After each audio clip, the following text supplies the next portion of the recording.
I'm still talking to my church folk, my spiritual people, and those who have a hard time breaking tradition. I know it's hard to abandon tradition, but listen to me good.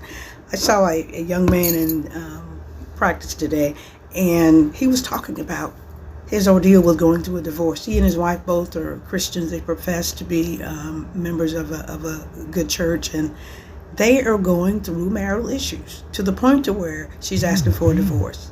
He says, I've been told that I'm supposed to cover my wife, and that I'm supposed to pray for her and provide structure. But here's the thing. She's dealing with traumatic experiences that have not yet been processed. So she's operating from a place of injury, hurt, despair. So she doesn't know really how to be the best version of herself. So this husband is trying to deal with this issue. Wives, women, some of you are dealing with the same thing.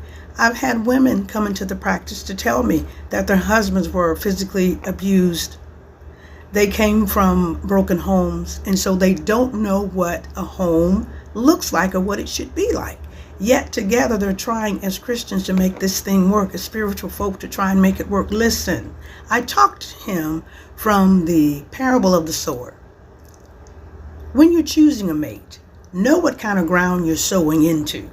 If you're sowing on stony ground, sure, they hear it, they understand it.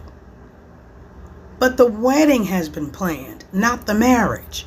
Too many are planning the party, the reception, the wedding, but they're not planning the marriage. That means paying attention, finding out about your spouse-to-be. Where'd they come from? How were they raised? Do they have any trauma in their life that needs to be processed before you get to the altar? This is important. I know a lot of clergy, they tell you to pray about it. Go on, God will take care of it. But let me tell you something. Been there, done that.